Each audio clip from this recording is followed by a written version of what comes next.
buenos días o buenas tardes o buenas noches, tal vez, no sabemos desde dónde nos están escuchando.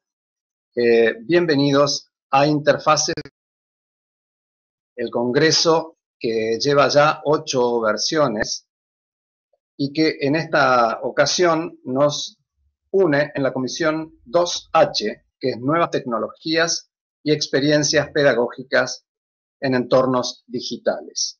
Vamos a comenzar, todos saben que tienen 5 minutos de exposición, se les va a indicar cuando esté faltando 1 minuto para que puedan sintetizar. Vamos a escuchar en primer lugar la ponencia 339. Lo menciono para que vean la envergadura que tiene el Congreso a esta altura. Quiere decir que por lo pronto hay 340 ponencias. Se trata de la influencia de las redes sociales en los escenarios interactivos del aprendizaje. Y está a cargo de Claudio Alejandro Ariza, Lourdes Julil, Luis Rodolfo Lara, Rodolfo Ramón Rizo, todos ellos de la Universidad Nacional de Catamarca, de San Fernando del Valle de Catamarca. Bienvenida a Catamarca, que nos va a traer algo referido puntualmente a la plataforma Edmodo, propia de la Tecnicatura en Informática de la Universidad Nacional de Catamarca. Adelante. Hola, bienvenidos a todos. Muchísimas gracias por aceptar que yo pueda participar en este evento que es tan entrañable para todos, ¿no? Ya tuve otras experiencias en presencial y bueno, esta es distinta bajo este contexto que estamos viviendo en este momento. Vamos a ir, como no tenemos mucho tiempo, vamos a comenzar realizando un análisis contextual de esta experiencia. Esta experiencia deriva del proyecto de investigación denominado Escenarios Interactivos de Aprendizaje soportados por tecnologías. El objetivo de este proyecto de investigación más que nada es realizar un estudio, un análisis de todos los entornos interactivos que pueden presentarse más allá de lo que es la educación presencial en una aula real, ¿sí? Entonces, lo que nosotros hicimos es realizar diferentes estudios con diversos entornos, ¿sí?, de aprendizaje. Nosotros el año pasado se nos marcó un verdadero desafío poder realizar una experiencia en una materia que denominada electrotecnia aplicada, en la Tecnicatura Informática de la Universidad Nacional de Catamarca, en donde hemos utilizado el entorno virtual como un complemento a las clases presenciales. Para elegir el entorno, nosotros lo que hicimos es realizar un análisis contextual tanto de los docentes como de los estudiantes. Una de las cuestiones que hemos analizado es la infraestructura disponible que tienen los estudiantes y en la manera en que utilizan esos dispositivos.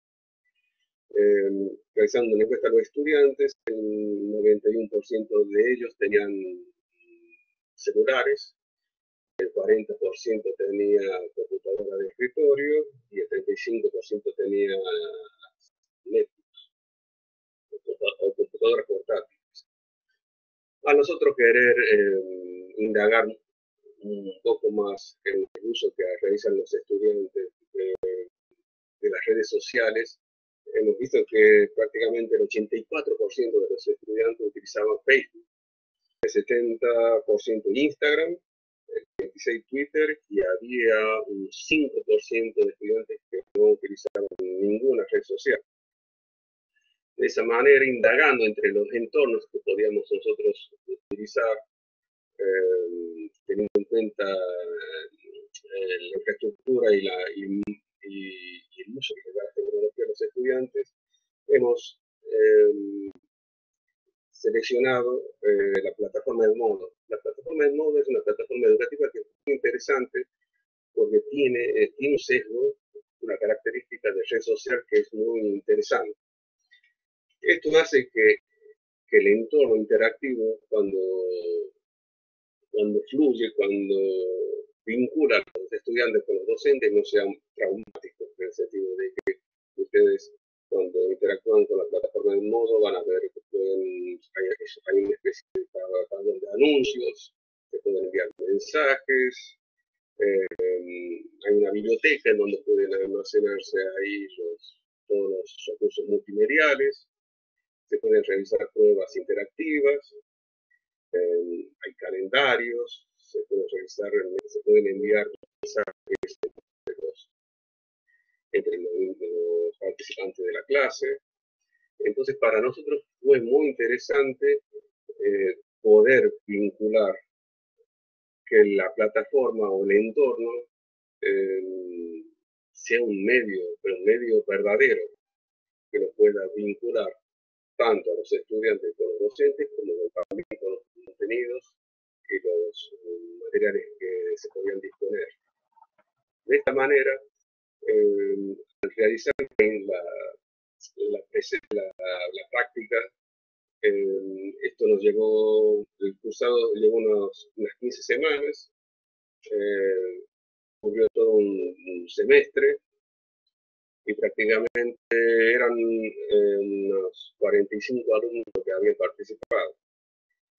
Al realizar luego la experiencia, nosotros lo que quisimos ver es si verdaderamente ese entorno había funcionado como un medio, ¿no? Más allá desde el punto de vista tecnológico. Entonces lo que hicimos es realizar una segunda opinión, adquirir una segunda opinión de los alumnos y el 90% vieron que la plataforma era intuitiva para ellos. De esta forma, nosotros lo que buscamos es justamente utilizar un recurso tecnológico que sea al uso actual de los estudiantes. Eso para nosotros fue muy importante porque incidió en que la inserción que tenían estos medios era, digamos, compatible con el empleo que realizaban los estudiantes en esta experiencia. Por otro lado, esto para terminar, una cuestión que es muy importante también en cuenta es que siempre se utilizó la plataforma de forma complementaria, ¿sí?, a lo que es lo que toca cursado.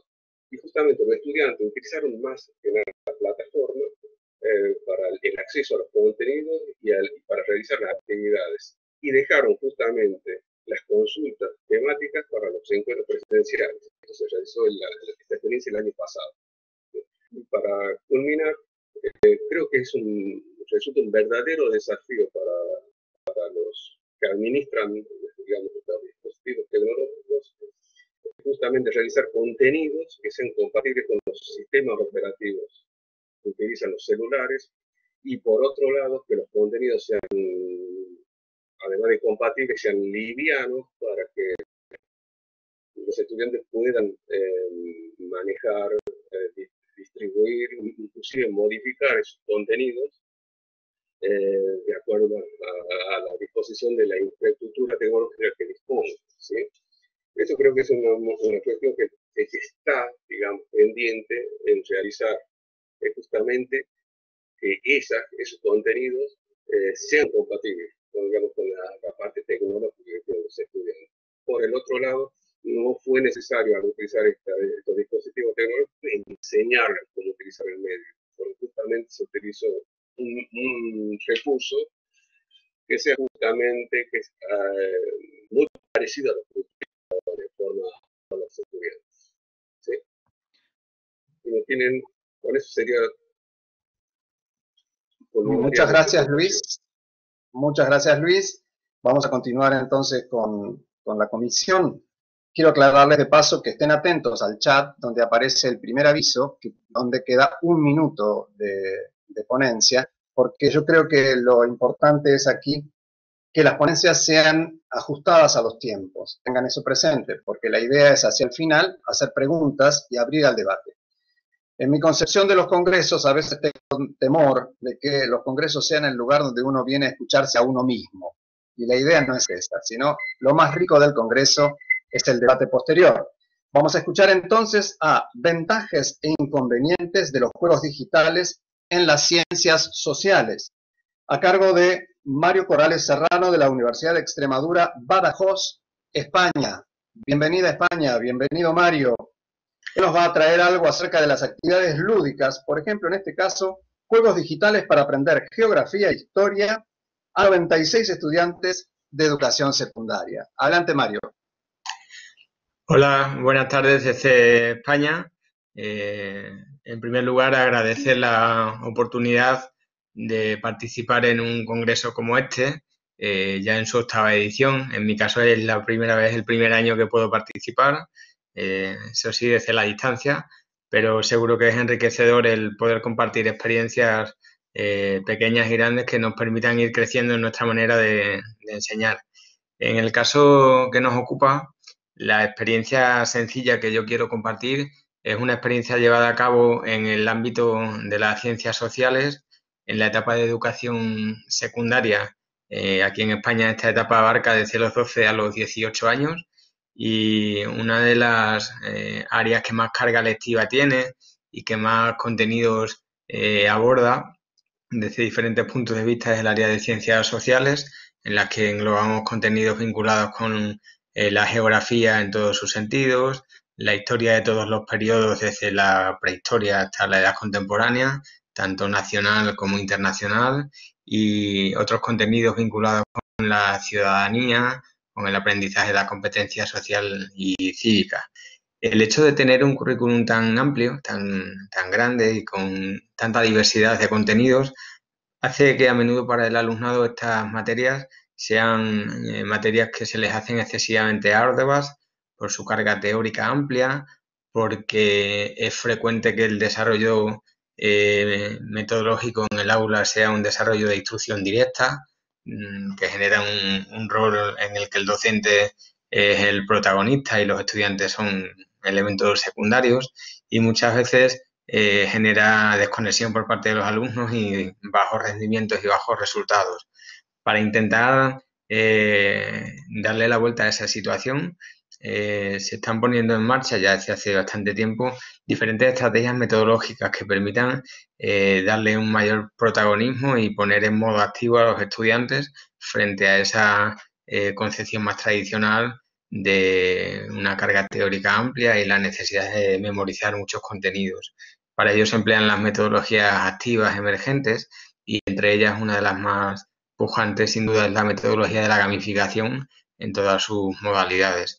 En este caso hemos llevado a cabo una experiencia en los 4 cursos obligatorios de la educación secundaria y en los 2 cursos voluntarios, en lo que en España llamamos bachillerato, implementando pequeñas experiencias de gamificación a lo largo de todo el curso en diferentes temas. En total participaban casi 100 estudiantes de todos los cursos y en total se han llevado a cabo unas 60 experiencias, algunas muy breves, de una sesión de aula y otras un poco más prolongadas con metodologías de gamificación más extensas, como las que tienen que ver con las narrativas o metodologías breves pero intensas, tipo breakout, por ejemplo. Además, estas experiencias están diseñadas de modo digital, porque a esa concepción de la gamificación, de que introducimos estrategias del juego en entornos no jugables, como el del aula, para motivar a los estudiantes, le sumábamos también la posibilidad de introducir un lenguaje, como es el lenguaje digital, el lenguaje interactivo, el lenguaje informático, en definitiva, que para los alumnos es muy familiar y con el que están muy acostumbrados a trabajar.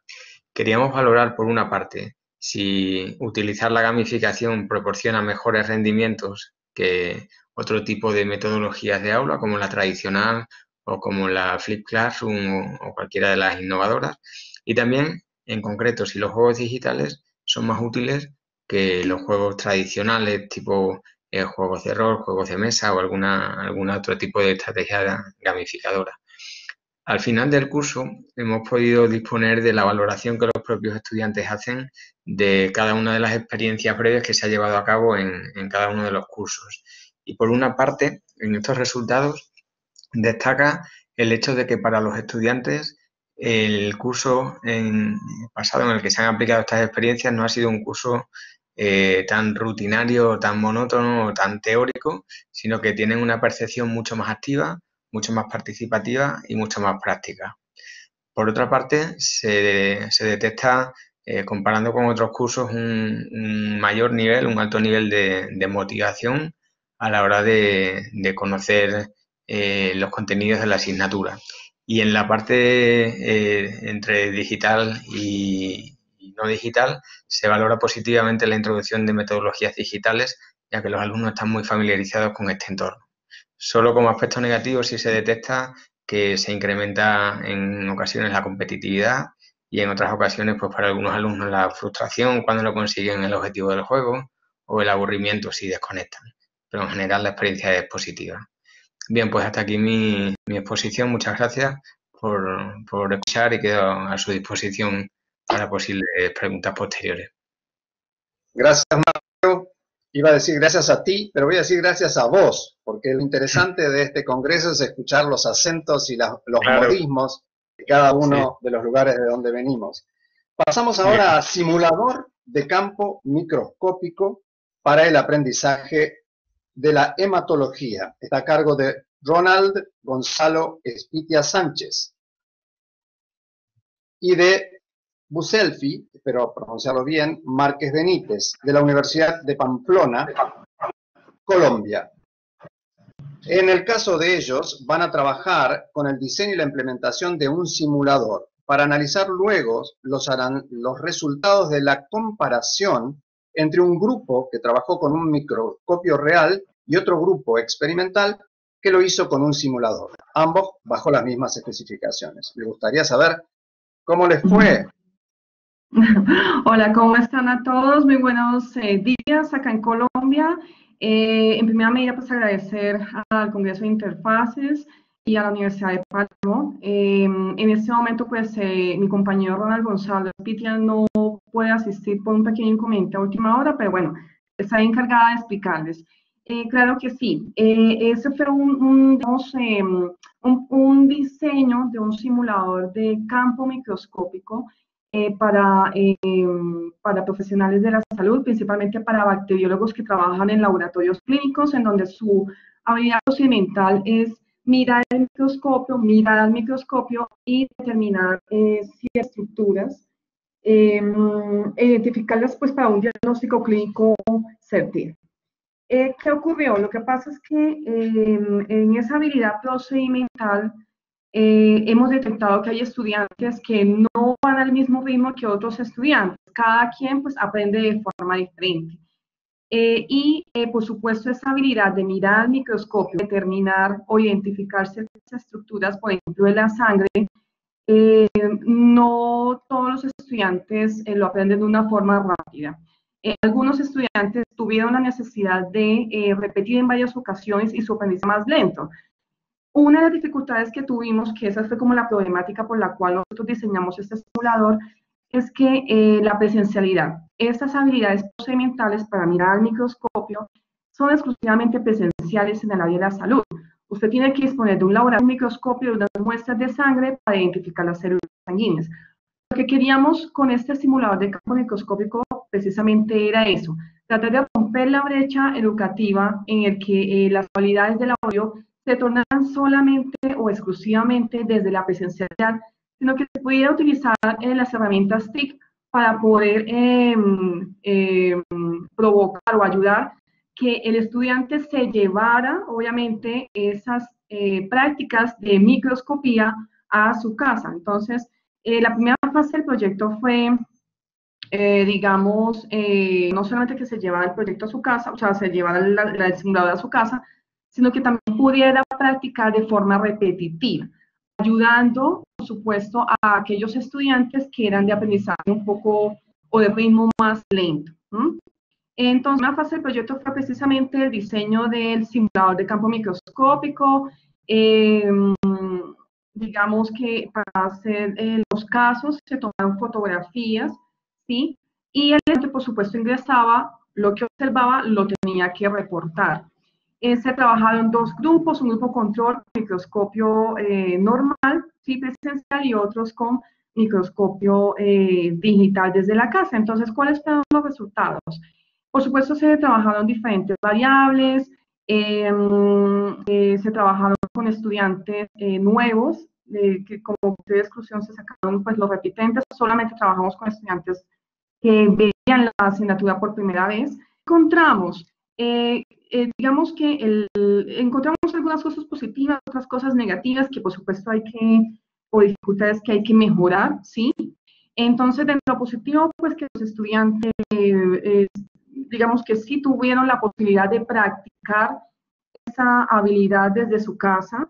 Los estudiantes que tenían un aprendizaje un poco más lento, que necesitaban practicar más que otros, se sintieron más porque lo hacían sin temor desde la casa, eso lo manifestaron ellos, sin la presión obviamente del tiempo, de la disponibilidad de un laboratorio, pudieron hacer repeticiones cuantas veces ellos quisieran para poder nivelar sus conocimientos con los otros compañeros, y eso fue una garantía muy buena para ellos.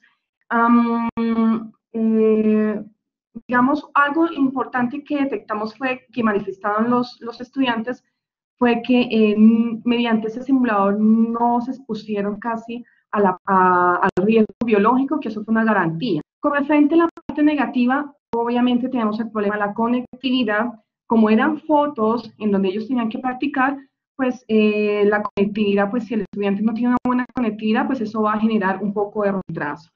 ¿Qué conclusiones sacamos? Pues que definitivamente hay que aprovechar las TIC. Realmente las TIC siempre en educación se ha trabajado para la parte teórica, para hacer módulos, pero qué bueno que de pronto otros simuladores utilicen también las herramientas TIC para que los estudiantes puedan aprender habilidades procedimentales, es decir, aquellas que sean de laboratorio, de manipulación, ¿sí? Y que siempre se tienen como la idea de que es netamente esencial. Entonces, pues eso quería comentarles. Lastimosamente, pues no alcancé a mostrarles el simulador, pero igual voy a dejar mi correo electrónico ya para terminar. Me gustaría de pronto aprovechar este espacio que nos da Interfase, pues crear de pronto proyectos en común con otros países a nivel de la aplicación de las herramientas TIC en la mejora de los procesos educativos. Voy a dejar la información en el chat para los interesados y también la presentación donde muestro el simulador. Muchas gracias. Gracias a vos, Yuselfi, supongo que se suena así tu nombre, ¿no? Yuselfi. Bueno, para nosotros es más vibrante la Yuselfi, ¿no? Bien, bueno, muchas gracias entonces. Okay. Continuamos y volvemos en este caso a la gamificación. Nuevamente, el juego. Estrategias interactivas para el aprendizaje en entornos virtuales. Está a cargo de José Antonio García Cano y José Martí de Latinoamérica en Mérida, México. Bienvenido, México, que nos habla en este caso de mecánicas de juego para la gestión de nuevas habilidades y aprendizaje. Puntualmente para psicopedagogía de la Universidad Privada de la Península de Mérida y trabajando el rendimiento académico de manera global. Adelante. Hola, ¿qué tal? Pues primero que nada, muy buenos días aquí en México, un gusto saludarles, la verdad agradezco mucho la oportunidad y pues es un gusto no estar aquí. Ahora sí que el día de hoy vamos a platicar un poquito acerca de gamificación, como bien menciona, pues retomando lo que decía ahora sí que nuestro colega hace unos momentos, ¿no? Este tema pues básicamente es algo que está ahorita bastante de moda, está muy de moda, la verdad. Yo lo he implementado en diferentes niveles, ahora sí que de formación. Yo soy licenciado en educación, trabajando en el área de secundaria, al igual que nuestro colega, y posteriormente pues estudié 2 posgrados que se centran en lo que es la enseñanza y el aprendizaje, y un segundo en educación basada en competencias. En la actualidad estoy pues ya concluyendo lo que es el doctorado en educación, y precisamente soy un apasionado del aprendizaje. Yo considero que el aprendizaje es algo pues que es en verdad algo que es místico para mí, es algo que tiene mucho sentido y sobre todo en la esencia de los procesos formativos de la educación, ¿no? Se aprende de muchísimas formas, pero pues considero que la motivación es ahora sí que un elemento fundamental que desarrolla o articula el actuar de toda persona, ¿no? En este sentido surge pues mi inquietud por trabajar con gamificación, lo cual muchas veces confundimos, y pues por ahí yo creo que hay todavía cierto riesgo en cuestión de las investigaciones realizadas. Pues ahora sí que la mía se centró en estudiantes universitarios. Ahora sí que para comenzar me gustaría esclarecer un poquito pues qué es la gamificación, ¿no? Gamificación, como bien mencionaba el colega, no es aplicar juegos para dar una clase o implementar diferentes videojuegos hasta cierto punto durante el proceso de enseñanza o aprendizaje, sino que va un poquito más allá, se centra en utilizar los fundamentos del juego, como son los avatares, premios, castigos, lo que es la cuestión de los retos, lo que es la cuestión de niveles, misiones, la narrativa, con la finalidad de ver al participante o educando en un entorno que le permita a él desarrollar o articular, ahora sí, un aprendizaje, aunque sea en un entorno no lúdico, o sea, puede ser en la escuela, puede ser en el trabajo, ¿no? Entonces, esta tendencia pues ha desarrollado diferentes resultados positivos. Repito, yo lo he implementado en diferentes niveles. Ahorita voy a compartirles lo que sucedió en la Universidad Privada de la Península, que pues es una escuela de iniciativa privada aquí en el sur de la República, el sureste de la República, y pues ahí trabajo yo con los grupos ya finales, los que están por titularse, ya por concluir la licenciatura, y trabajo la materia del diagnóstico psicopedagógico, que se centra precisamente en todo el proceso, el diseño de instrumentos, el articular los informes, los reportes, y en diferentes conceptos que van de la mano con la evaluación y el quehacer práctico del profesional, ¿no?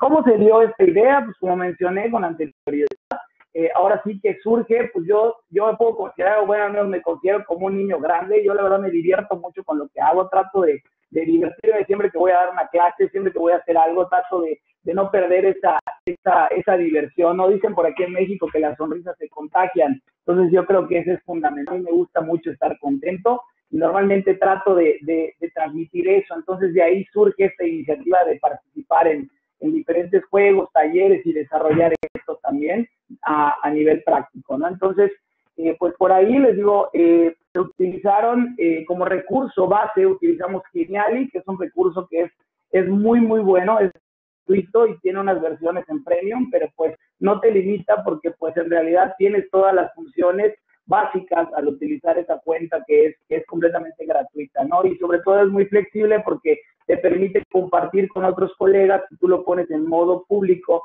que va a ser más o menos lo que les voy a compartir al final, puedes reutilizar la presentación sin ningún problema, la puedes utilizar a tu gusto, la puedes moldear, le puedes quitar, poner y demás, ¿no? Entonces eso es bastante interesante porque considero que una de las cuestiones más importantes del aprendizaje, pues es compartir, ¿no? Eso es lo mejor, compartir experiencias, recursos, materiales y demás, ¿no? Entonces, muy bien, se utilizó el Geniali con un breakout en un grupo control, como bien mencionó la colega con anterioridad. Igual utilicé dos grupos, se utilizó uno que llevó el proceso convencional a distancia, que viene utilizando herramientas digitales como pizarras digitales, presentaciones normales de PowerPoint, se utilizaron videos de YouTube, entre algunos otros recursos.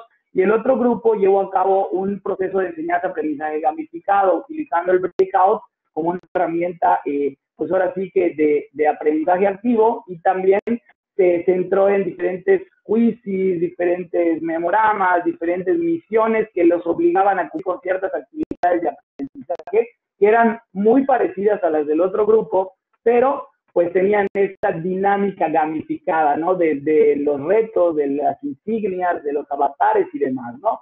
Entonces, muy bien, ya el tiempo se nos está igual acabando, me notifican por ahí. El instrumento prueba fue una prueba objetiva de 20 reactivos, se aplicó en los dos grupos y se obtuvo un beneficio de 15% de aprovechamiento académico de diferencia. Uno tenía 70, 71 y el otro tuvo 86%, ¿no? De un promedio general.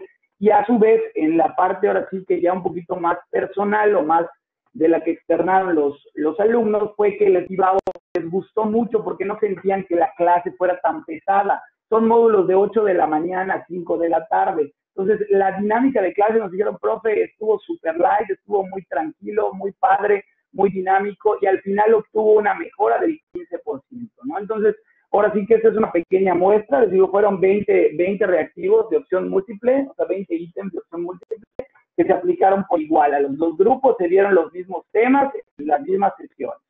Y pues ya nada más agradecer de nuevo, al igual que la colega anterior, igual lo que gusten, a mí me encanta compartir, la verdad, ojalá pueda yo repetir alguna experiencia con ustedes, por mí sería un gusto desde México. Y ahora les comparto en el chat todos los materiales y quedo a sus órdenes. Muchísimas gracias.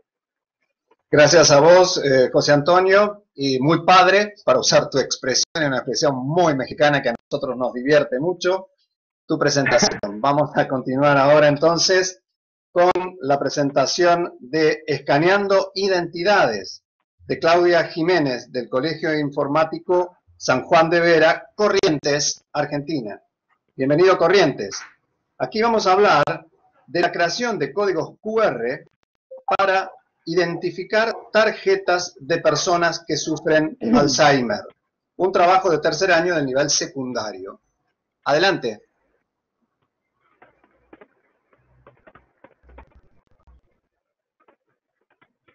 ¿Nos estás escuchando, Claudia? Buenas tardes. Bien, adelante. Soy... Sí. Bien. Buenas tardes.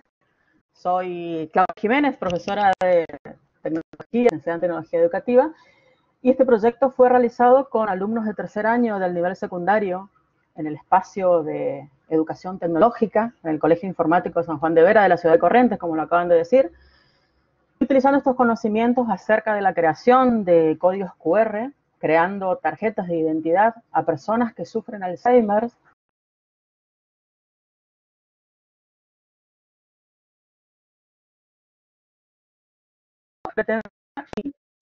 Esta tecnología, una enfermedad tan importante como el Alzheimer, hacer partícipe a toda la comunidad educativa y sociedad en general del problema que representa. Durante un tiempo, los códigos QR eran propiedad exclusivas de empresas y marketing publicitarios. Hoy en día es una herramienta muy utilizada en el ámbito educativo y social, ya que creciendo expectativas de poder trabajar mediante los servicios basados en la nube y las aplicaciones de estos dispositivos móviles cuando y donde quieran.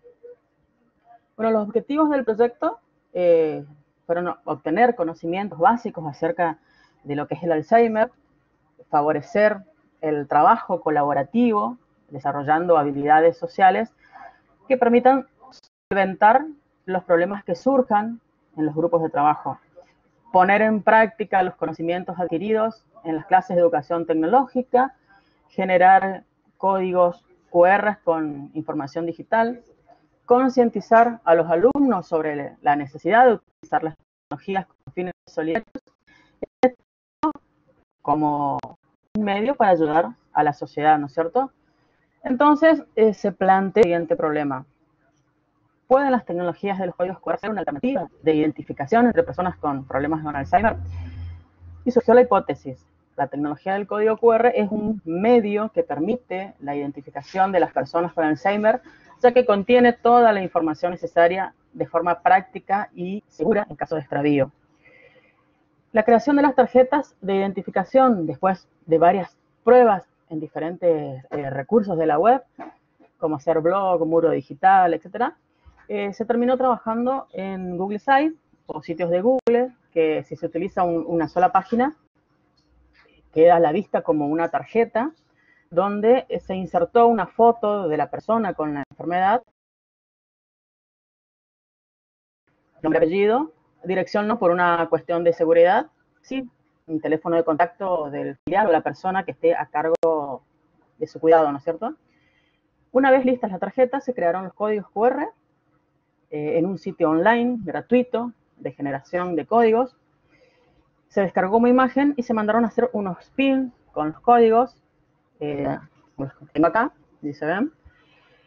Bueno, y también surgieron muchas ideas donde se podían insertar estos códigos para evitar que sea algo invasivo para la persona que lo llevaría puesto. Surgieron ideas como un collar, una pulsera, una etiqueta en la ropa, y bueno, terminó ganando el pin que se coloca en la prenda en un lugar visible. Para decodificar este código QR solo hace falta el teléfono móvil con la aplicación del lector de códigos, que la mayoría de los smartphones hoy en día traen estos lectores, y si no, se descarga gratuitamente de la tienda.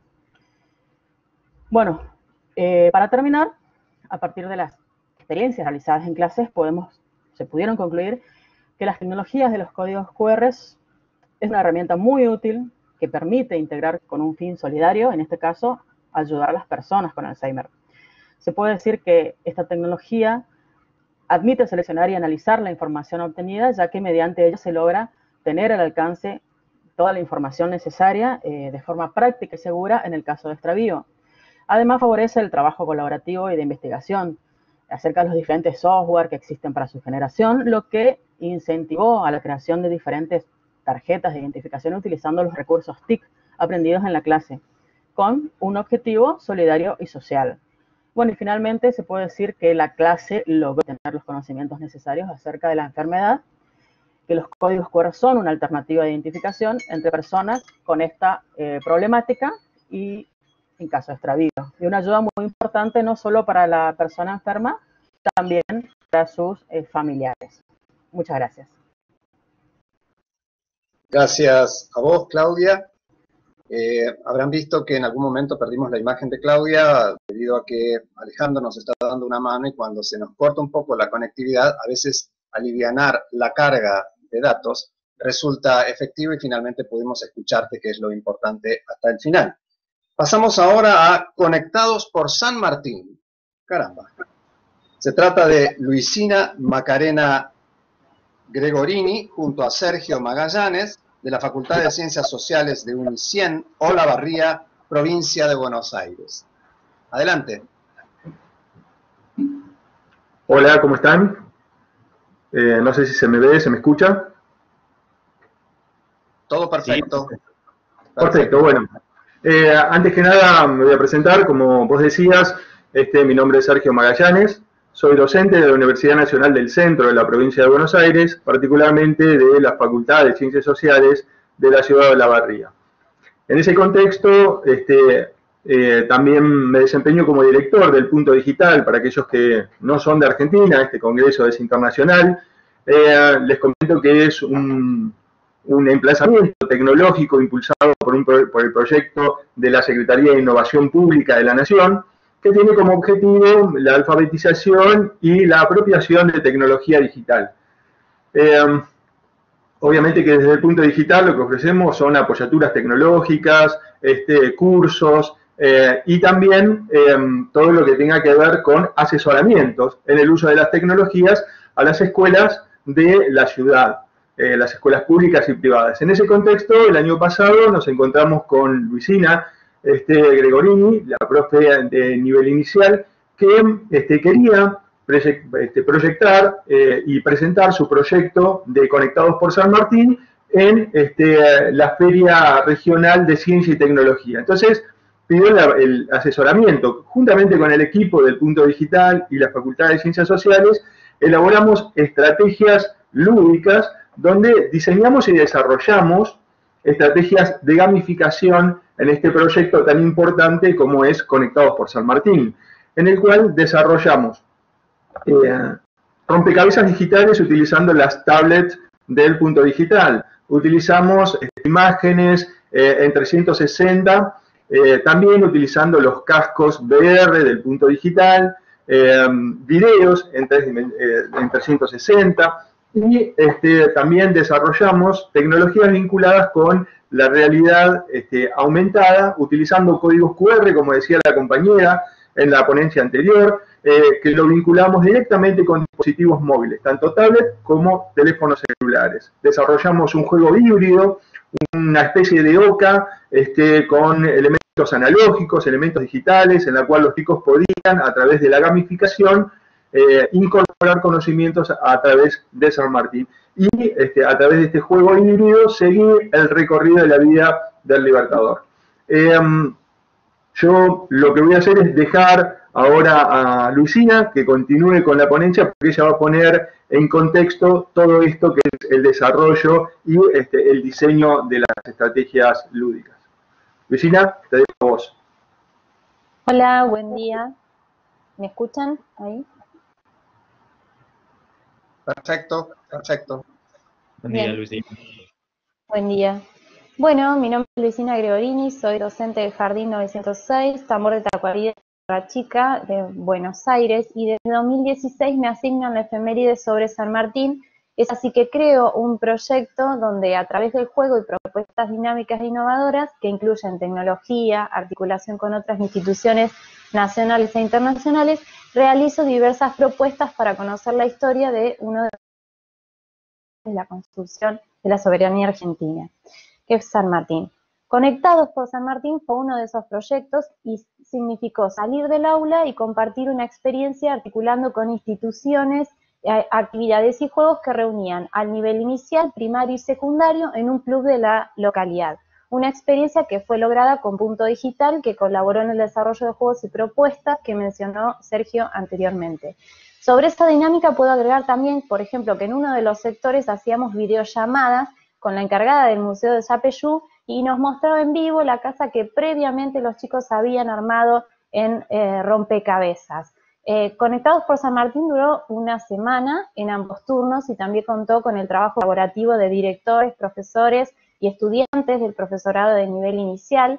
Durante esta semana las estudiantes se organizaban por comisiones y sectores de juegos para la realización de esta propuesta, por la que pasaron 450 alumnos y docentes de diversas instituciones. Había escuelas rurales, urbanas, jardines, secundarias.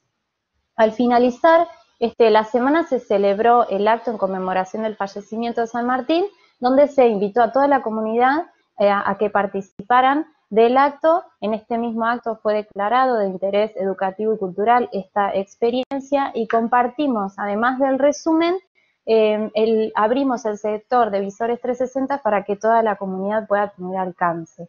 Bueno, como impacto se creó una página de Facebook, que ahí dejé los datos, que se llama Conectados por la Historia, donde compartimos proyectos y proponemos desafíos sobre historia con docentes de Argentina y Latinoamérica.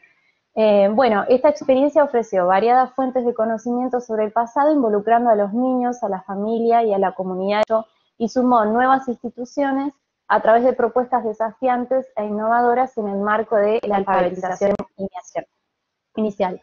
La idea es siempre realizar propuestas que involucren a la primera infancia como promotora de esto y destacar a los alumnos como protagonistas del quehacer educativo. Así que ahí dejo el contacto, dejo la página de Facebook para que puedan ver esta y otras actividades que hicimos en torno al aprendizaje de ciencias sociales desde edades tempranas. Muchas gracias. Gracias a ustedes, Luisina, Sergio.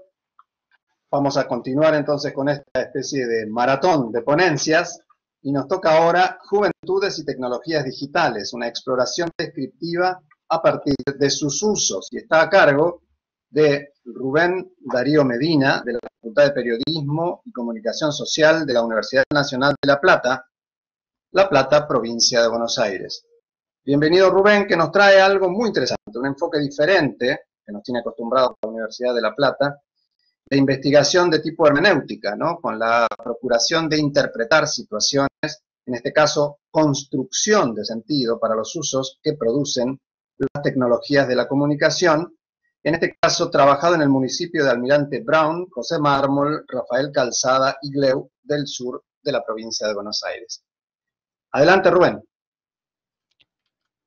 ¿Qué tal, Roberto? Muchas gracias y gracias por decir justamente que era algo distinto, ¿no? Algo que me ahorraste, porque acá tenemos quizá poco que ver con las experiencias pedagógicas en entornos digitales, pero si bien trabajamos específicamente las experiencias digitales y también trabajamos experiencias pedagógicas en el marco de la comunicación educación, ¿no?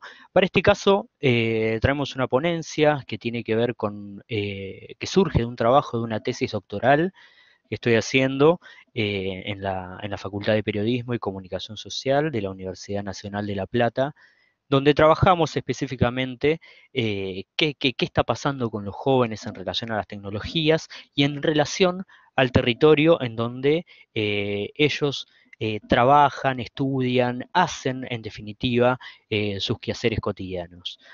El objetivo central de esta investigación es analizar las construcciones de sentido y los usos que producen sobre las tecnologías de la comunicación un grupo de jóvenes de las localidades de Adrogué, Bursaco, Calzada, Gleu, Longchamps y José Mármol del municipio de Almirante Brown. Como ustedes saben, el territorio del conurbano bonaerense, específicamente el conurbano bonaerense sur, es absolutamente heterogéneo, aunque las estadísticas digan que es un territorio más bien homogéneo, donde la desigualdad es pareja, donde el acceso a las tecnologías también es parejo y el acceso a la educación. Pero bueno, vamos a ver en 3 casos específicos, que son los casos de Tomás, que Tomás vive en José Mármol, de Patricia.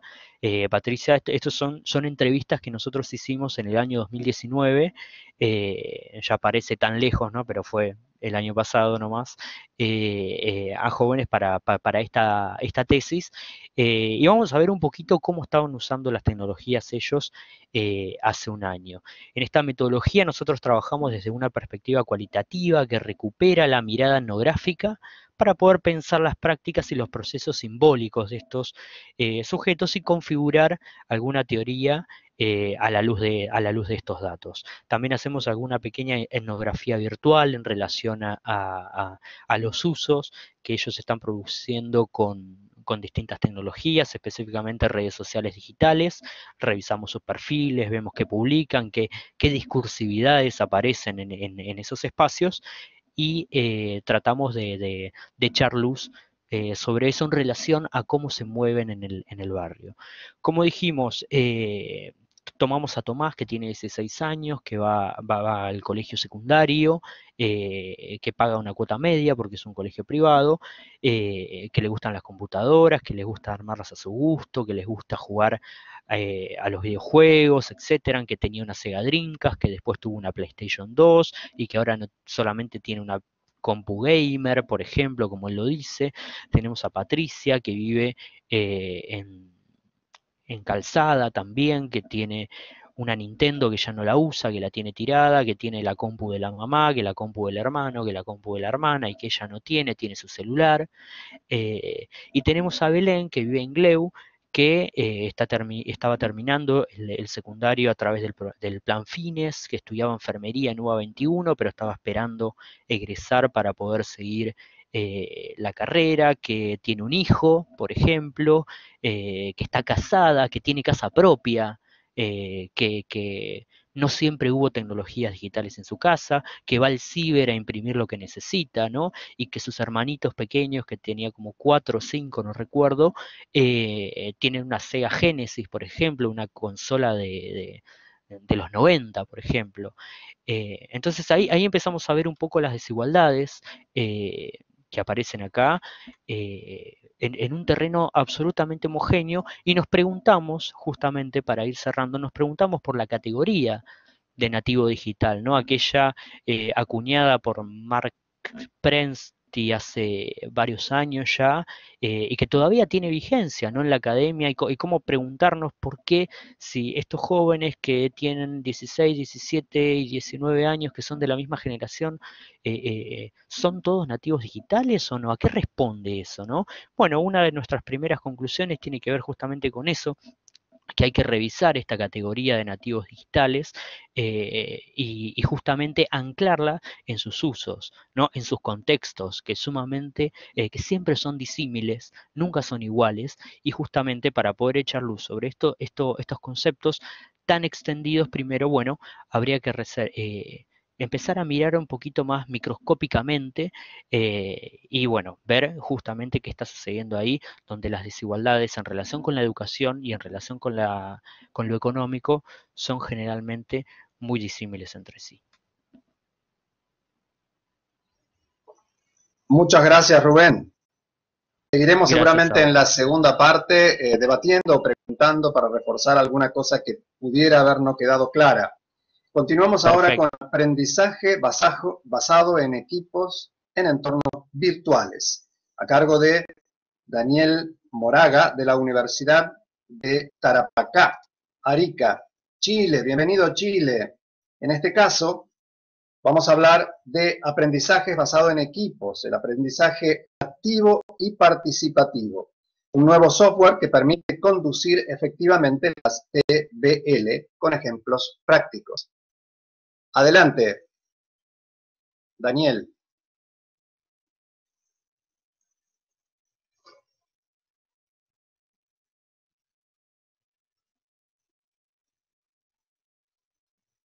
Aparentemente Daniel no estaría llegando. A ver.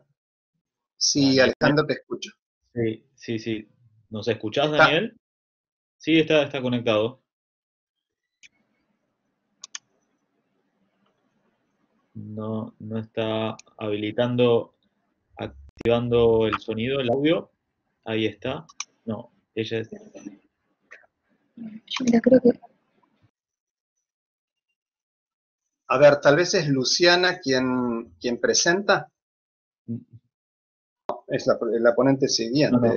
No, al final. Si no, podemos continuar con el siguiente. Claro, y cómo no. Perdón, a Daniel, lo dejamos para más adelante, cómo no. Sí. Pasamos entonces a la ponencia 347, insisto con el número para notar la envergadura del Congreso, ¿no?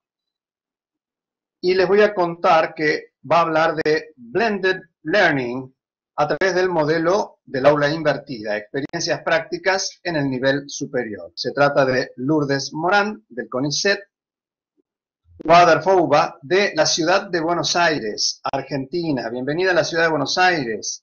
Estamos muy cerquita a pesar de lo lejos que parece.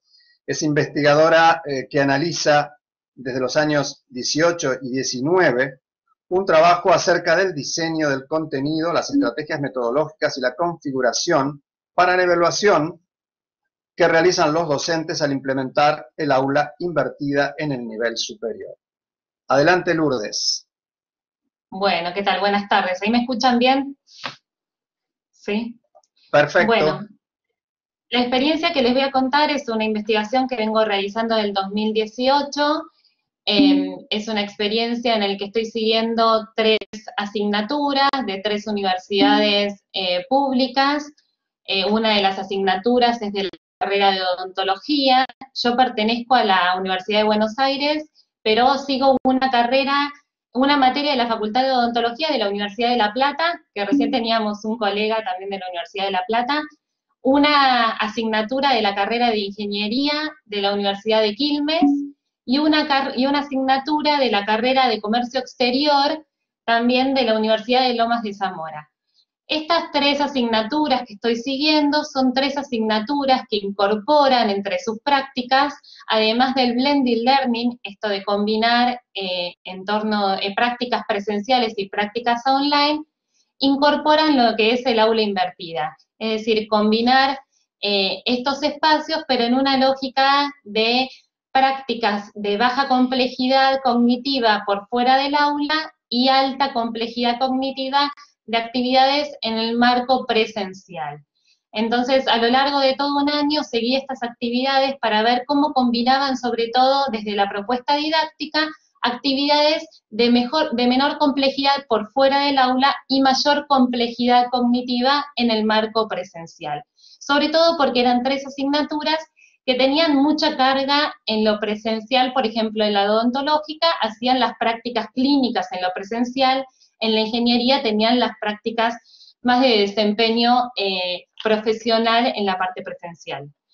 Hicimos una investigación de tipo cualitativa, hicimos entrevistas, análisis documental, seguimos las experiencias virtuales y las experiencias prácticas, hicimos análisis de generación conceptual en cuanto a cómo analizamos los datos.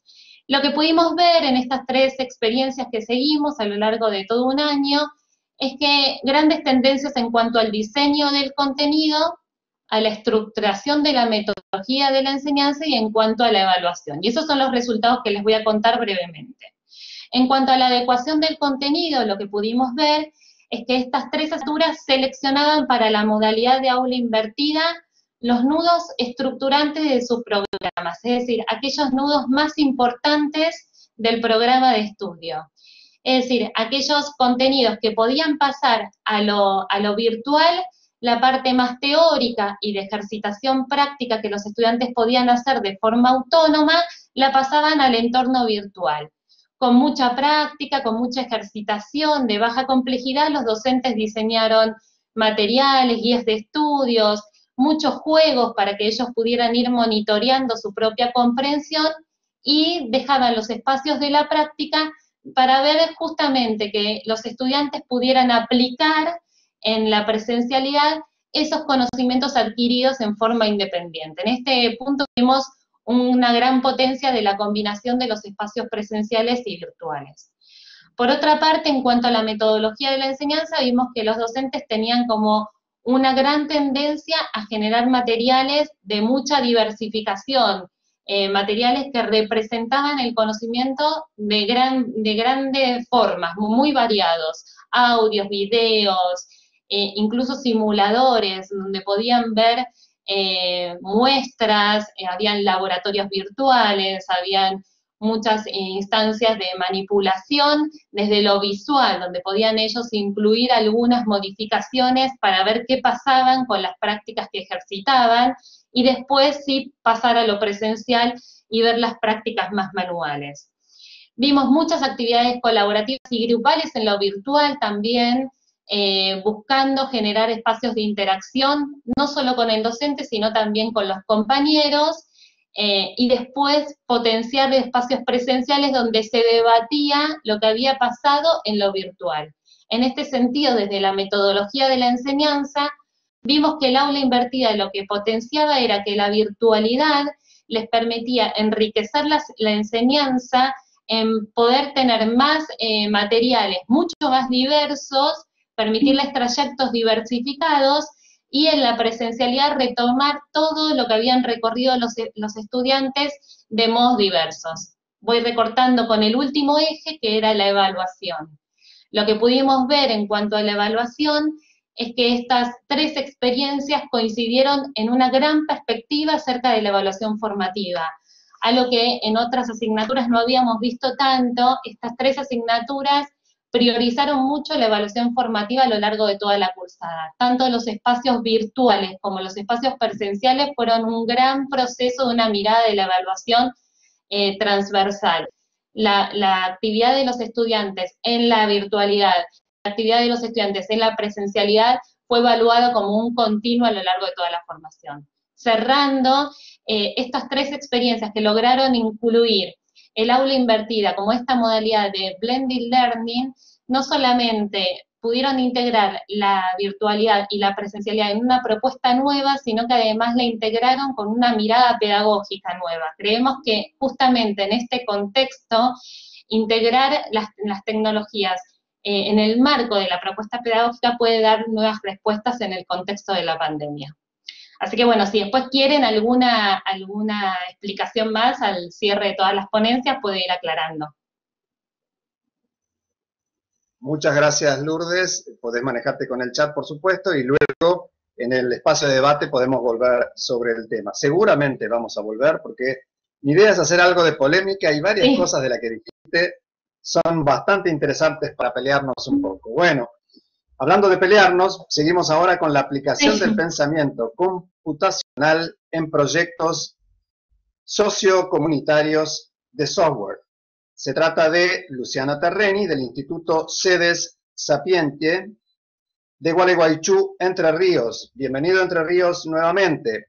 Nos presenta la práctica profesionalizante como materia de la Tecnicatura de Análisis y Desarrollo del Software, con una construcción de competencias genérico-transversales como las digitales, comunicacionales, de investigación y de resolución de problemas. Adelante, Luciana.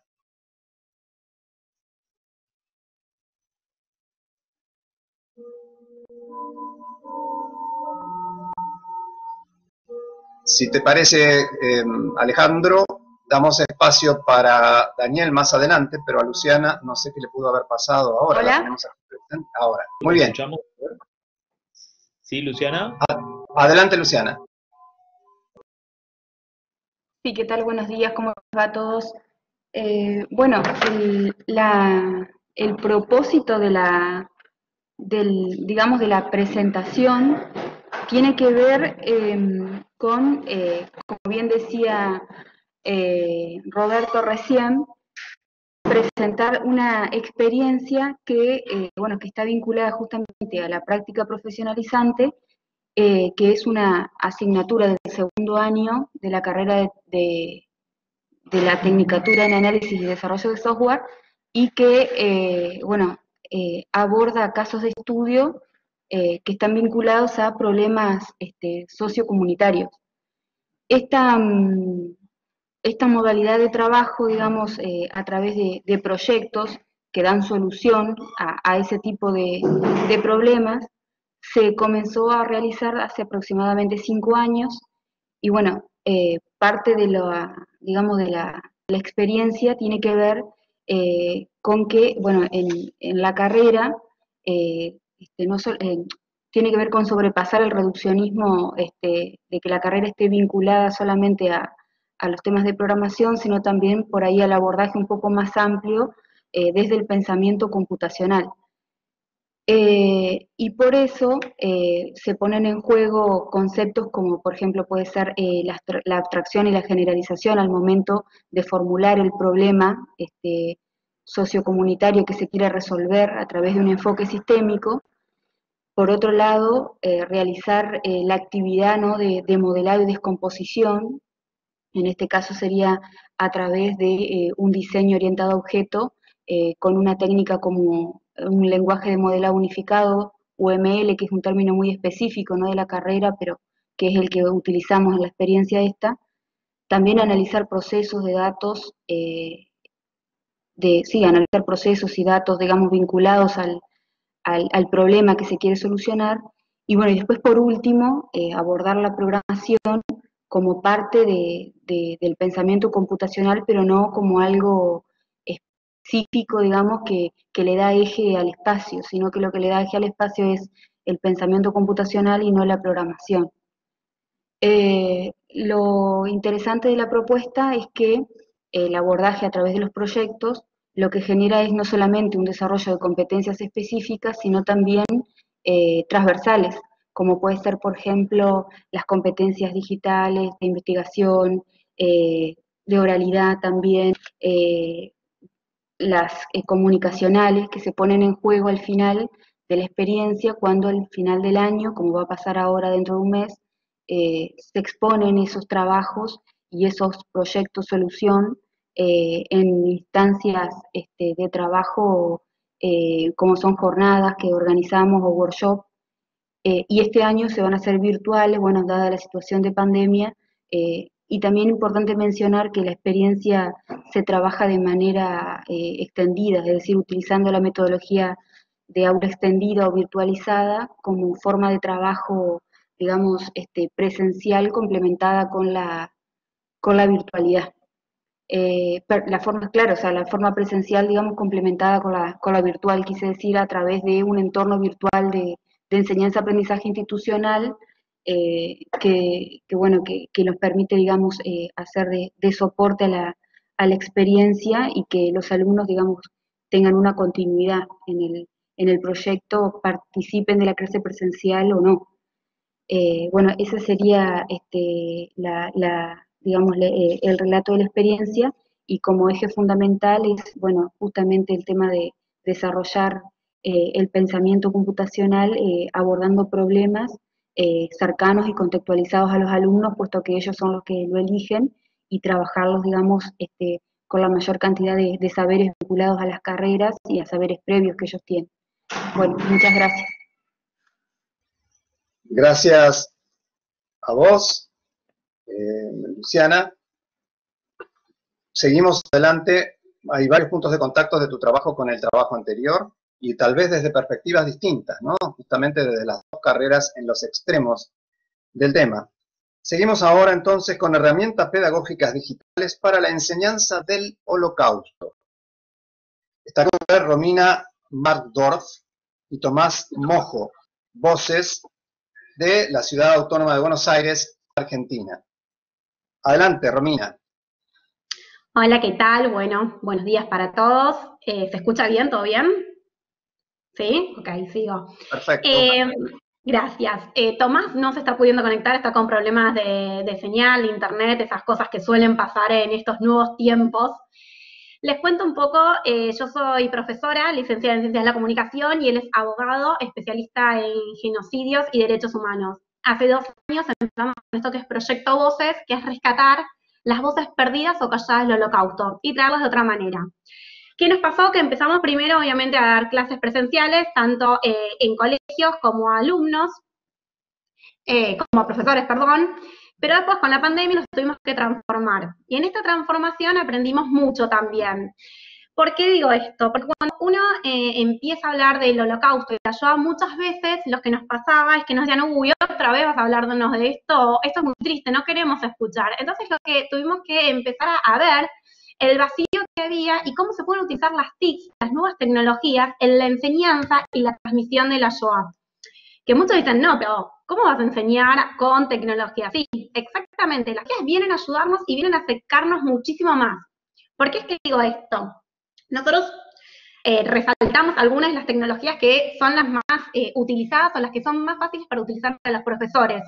Porque muchas veces cuando capacitamos a docentes nos dimos cuenta que no tienen las herramientas o el conocimiento necesario y que ellos se pongan a buscar información muchas veces es muy difícil porque durante la cursada uno está con todas las cosas que conlleva ser un profesor. Entonces a veces buscar información nueva o abrirse a nuevos temas es complicado.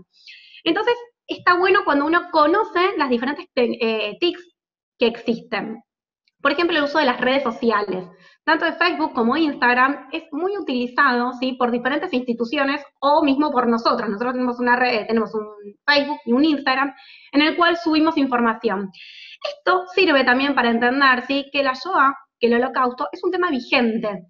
Porque cuando hablamos de holocausto, hablamos de discriminación, hablamos de bullying, hablamos de racismo, y que se empieza y no se sabe hasta qué punto se puede llegar. Entonces también cuando nosotros le explicamos a los alumnos, está bueno cuando ellos son conscientes y empiezan a ver diferentes acciones antisemitas o de racismo que hay hoy por hoy en todos los países. Entonces la primera que decimos es, hay que tener en cuenta las redes sociales. Campus. ¿Por qué un campus? Porque en un campus no solamente tenemos, o sea, la información que quiere esa plataforma darnos, sino también que muchas veces posibilita esta participación. Hay acciones más dinámicas, más que quizás en un sitio web. Y hay foros, hay pizarras virtuales que ayudan mucho cuando uno tiene que explicar.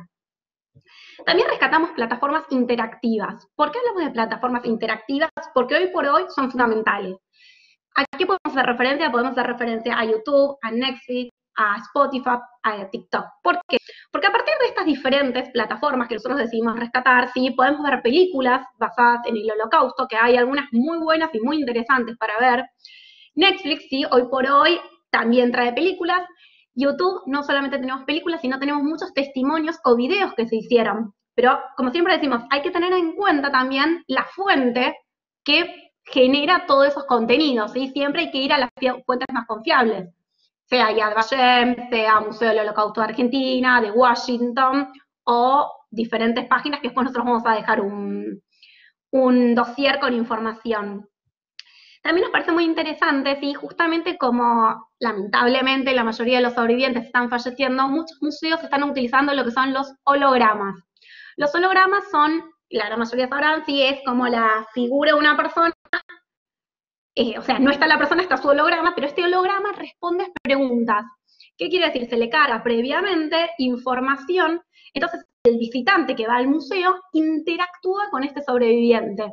Y esto es algo que lo empezaron a hacer y el Museo del Holocausto de acá Argentina lo innovó en diciembre cuando presentó el nuevo museo, como está en Dallas, en la Fundación Shoah, que utilizan estos hologramas para de alguna manera que haya una interacción con ese sobreviviente que estaba y que después quizás fallece.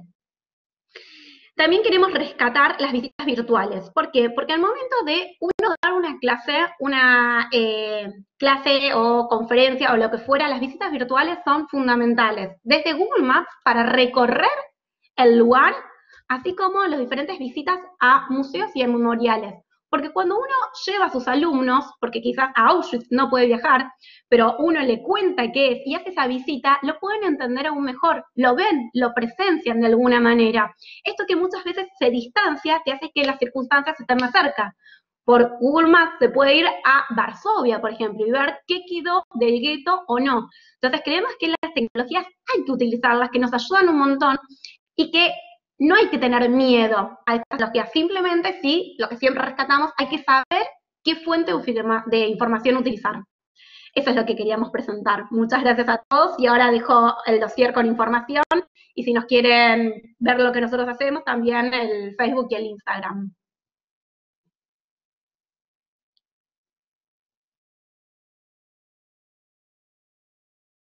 Roberto, si podés activar el micrófono. Perdón, suele suceder, hablando de tecnologías, un clic de menos hace un mundo, digamos. Bueno, te decía, Romina, que antes de que te despidas, seguramente, dejándonos tus datos, vamos a poder intercambiar seguramente algo de información y también algún elemento que vincula la estrategia con los objetivos.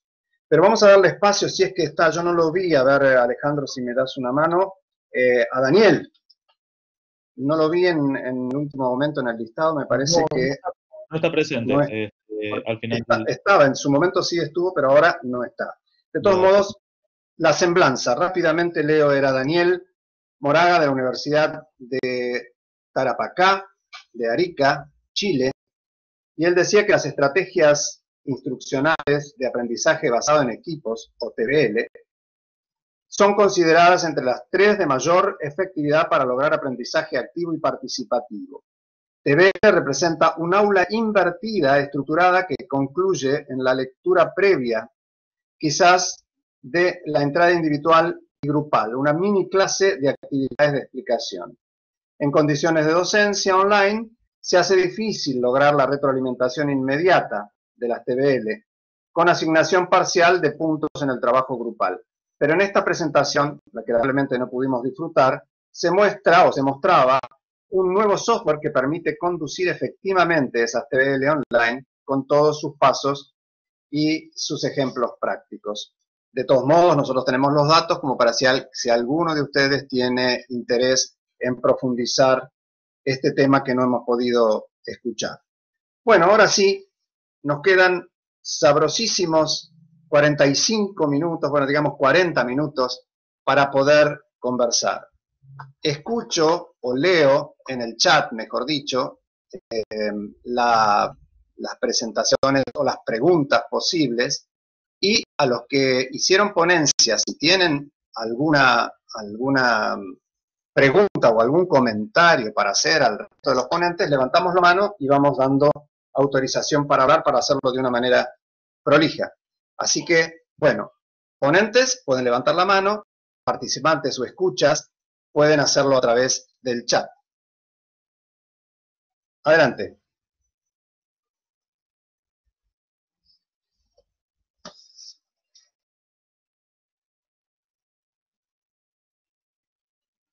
Bueno, se ve que la timidez es siempre el primer paso. Hay una mano levantada, muy bien. Yuselfi, adelante. Alejandro, le autorizamos a Yuselfi. Ok, ¿me ven? No. No, pero te escuchamos. Ok, perfecto. Bueno, quisiera hacer como una especie de reflexión, ya que en este grupo, pues, la gran mayoría de los ponentes, sus temáticas fue en relación al manejo de las tecnologías para la educación y otros aportes e impactos. La verdad estoy, digamos, un poco preocupada con todo lo que está ocurriendo frente a la pandemia. Ese miedo y ese temor a emprender, aunque no un nuevo proceso educativo virtual, porque la virtualidad siempre ha existido, sí, pero se tiene como ese temor y esa mala concepción de que la educación virtual, sí, o el uso de tecnologías en la educación es menos o tiene menos impacto educativo que la presencialidad. Entonces, quisiera como dejar, obviamente, esta reflexión, esta temática, para todos los ponentes, para todos los asistentes, ¿sí? De que la virtualidad no es mala, si ustedes se dan cuenta con referencia a los trabajos que han presentado, es una ayuda bastante grande, complementaria. Si bien, por ejemplo, cuando yo hablé con referente al simulador, algo que me faltó comentar es que en algunos procesos, por ejemplo, como las actividades procedimentales, ¿sí? O de manipulación o de de manipulación o de alguna actividad cuando estemos sí, realizando alguna actividad manual.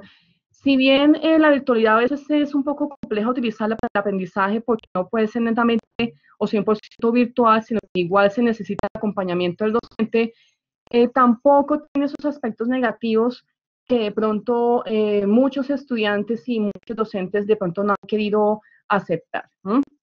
Lo menciono porque acá en Colombia hemos tenido diferentes tipos de congresos, charlas, en donde aún los estudiantes mencionan de que prefieren mejor la clase presencial que la clase virtual, que la clase con objetos virtuales de aprendizaje, que la clase con simuladores.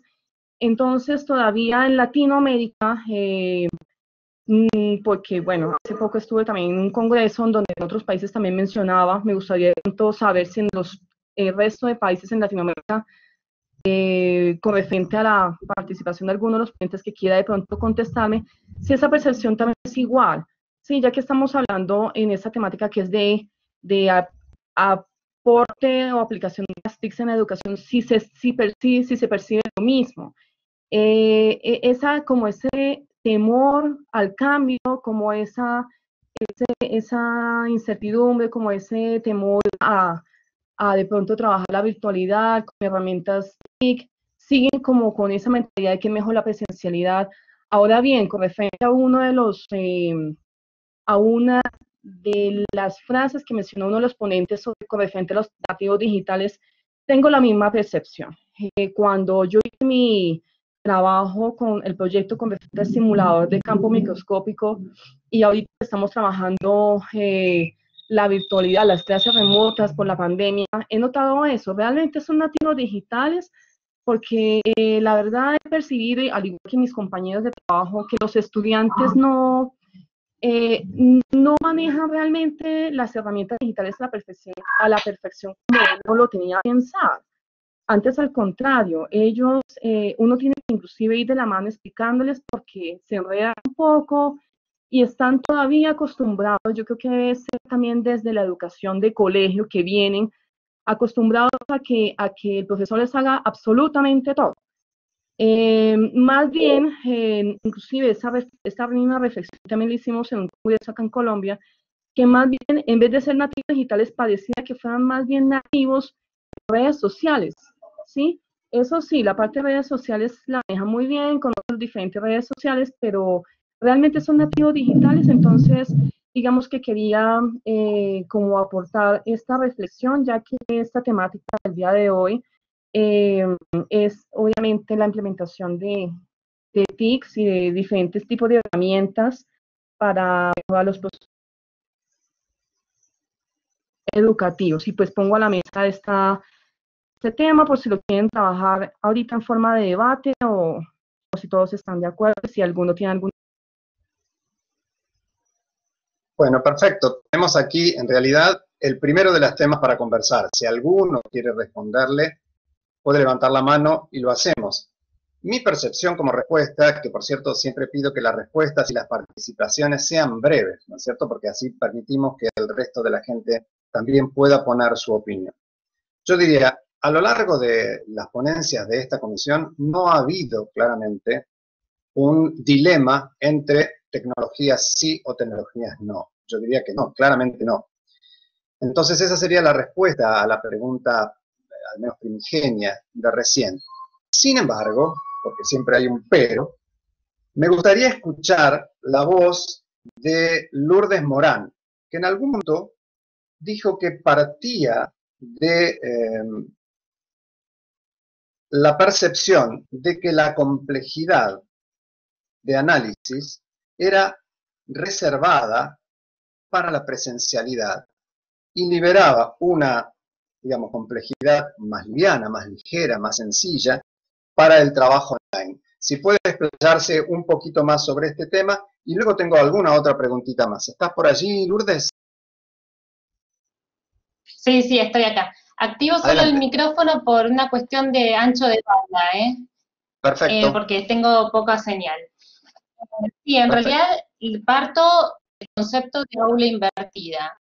El concepto de aula invertida no es un concepto nuevo, es un concepto que ya se utiliza hace muchos años, y el aula invertida en su concepción como metodología pedagógica supone eso, de invertir la enseñanza, de pasar parte de la enseñanza para que los estudiantes realicen de forma autónoma, como por fuera del aula.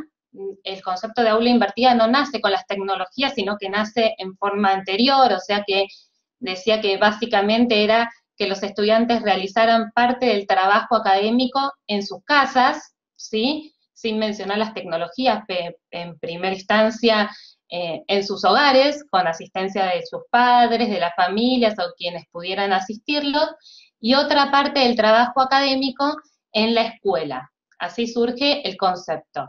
Entonces, en ese marco, las tareas que pudieran realizar los estudiantes por fuera del aula eran tareas de baja complejidad cognitiva. Es decir, tareas que ellos pudieran leer, materiales teóricos producidos por los docentes, con guías de estudios, con ejercitaciones de baja complejidad que pudieran hacer primeramente solos y de complejidad media, y después con esa primera tarea ir al aula con un primer recorrido ya realizado para después hacer las tareas de mayor complejidad dentro del aula. Hace unos años, con el desarrollo tecnológico, algunos teóricos, algunos tecnólogos educativos empiezan a incluir el aula invertida dentro de las propuestas de blended learning. Bueno, ¿qué pasaría si el aula invertida también la llevamos al marco de la tecnología educativa y esas actividades por fuera del aula son virtualizadas? Entonces, en este sentido de aula invertida, nosotros estuvimos rastreando en el equipo de investigación del que yo participo, de CONICET, que trabajamos en la Universidad Autónoma de Entre Ríos y en la Facultad de Odontología de la Universidad de Buenos Aires, estuvimos rastreando asignaturas que incorporaran estas experiencias de aula invertida, que hicieran blended learning con este modelo de aula invertida, es decir, proponerles a los estudiantes una primera parte de abordaje de un contenido que ellos trabajaban dentro de sus programas y que tuvieran esta secuencia didáctica. Una primera parte que hicieran los estudiantes en forma autónoma y una segunda parte que tomaran dentro del marco del aula. Pero no en el sentido de una valoración, en el sentido de una secuencia didáctica, para ver qué pasaba y por qué la decisión de incorporar aula invertida y no hacer otra elección acerca de blended learning. Es decir, es como por qué seleccionaban esta combinación y no otro tipo de combinación, pero no porque el aula invertida, no porque la virtualidad fuera de menor calidad y en la presencialidad creíamos que fuera más importante estar presente. Lo que encontramos es que justamente las asignaturas y en los contenidos que hacían esto, eran los contenidos en donde no podían salvar la presencia del docente desde la virtualidad. Y justamente eran los contenidos donde necesitaban que estuviera el docente y el estudiante en la presencialidad. Por ejemplo, en odontología, donde aparecía la práctica clínica, que era un contenido que era insalvable para ellos desde la virtualidad. Es decir, hacían todo desde la virtualidad, montaban casos, hacían demostraciones prácticas simuladas, que necesitaban que los estudiantes estuvieran con los pacientes, ahí incorporaban el aula invertida en su formato presencial. Lo mismo nos pasó con la ingeniería. En el momento en que incorporaban la instancia presencial del aula invertida, es donde hacían el trabajo del proyecto más manual, donde necesitaban estar en los talleres. Entonces, no porque la virtualidad no fuera importante, sino porque en qué momento era esencial estar en la presencialidad y qué momento la virtualidad nos aportaba un montón.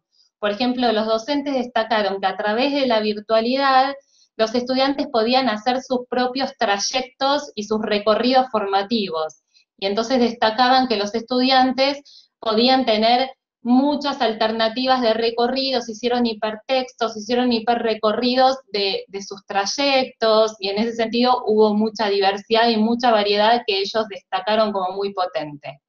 No sé si se entiende, no quiero explayarme mucho para dejar lugar a otros, pero no en el sentido de una valoración, sino para ver en qué potencial le encontraban al aula invertida en este doble sentido de desarrollar capacidades y potenciar la enseñanza por una parte desde la distancia y dejar lo presencial para lo que es insalvable desde la virtualidad, es decir, donde tengo el paciente en la clínica, donde tengo el taller montado en la facultad que no puedo hacer de otra, por lo menos no puedo hasta el momento reemplazar tecnológicamente, etcétera.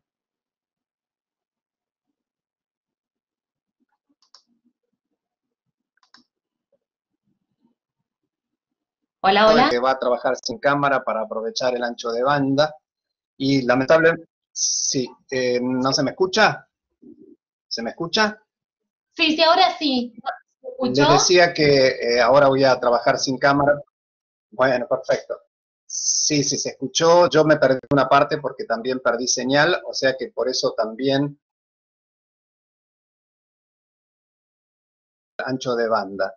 Bien, decías que no era peyorativo, pero ahí yo todavía me atrevo a dar un paso más. En el fondo, y también alguien de Colombia, déjenme recordar quién porque lo anoté, que respecto del tipo de educación, como que si los alumnos estuvieran esperando del docente una especie de explicación completa, sea independiente de la tecnología o no. ¿Por qué pregunto esto? En realidad, en ambos casos me da la sensación que habría que repasar un poco los conceptos de educación del que educación basada en el aprendizaje no necesariamente supone que la mayor dejamos para el momento de contacto con el docente, ya sea en el blended presencial o no, o en este blended vinculado con la tecnología, a mi criterio. Pero entonces, pregunto, ¿la tecnología aporta en la misma medida para modelos más conductistas de educación, donde el docente es el que sabe y el alumno el que aprende y repite lo que el docente sabe? O en una actual más constructiva, donde el alumno construye su conocimiento a partir de su trabajo individual. Pregunta, y tampoco sé si me están escuchando. Sí, Roberto, si te podés acercar un poco al módem, quizá tengas un poco mejor señal.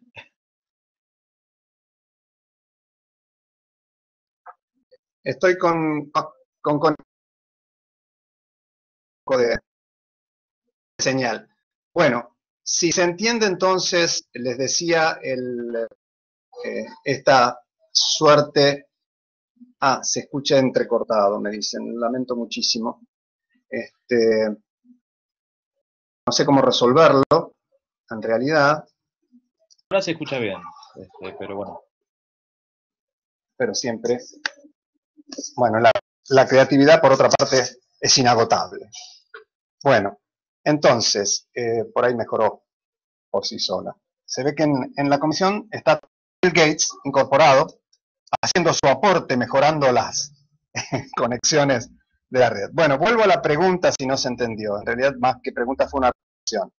Estaba vinculando la problemática que recién nos decía Lourdes y también un compañero colombiano, que me disculpo ahora al haberme acercado, no tengo a mano la documentación, pero que hablaba más de una problemática vinculada a la tecnología de la educación, a una problemática de la propia educación. Concepto de educación de partidos. Si un concepto más conductista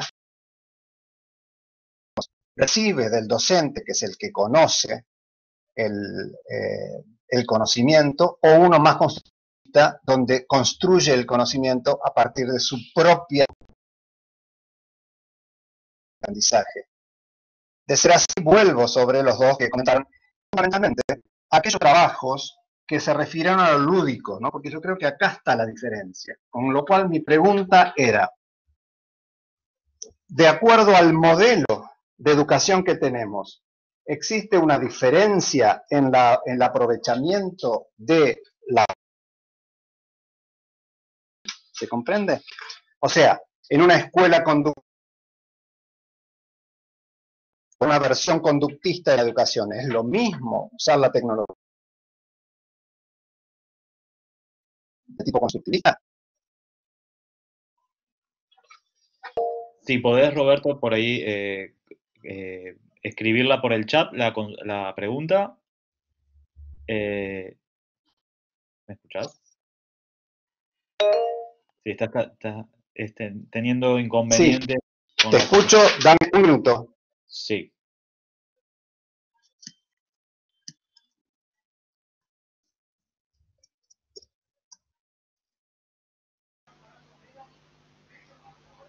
Si les parece, le damos la palabra a José Antonio García, que está levantando la mano, que por ahí quiere responder algo relacionado con la pregunta de Roberto.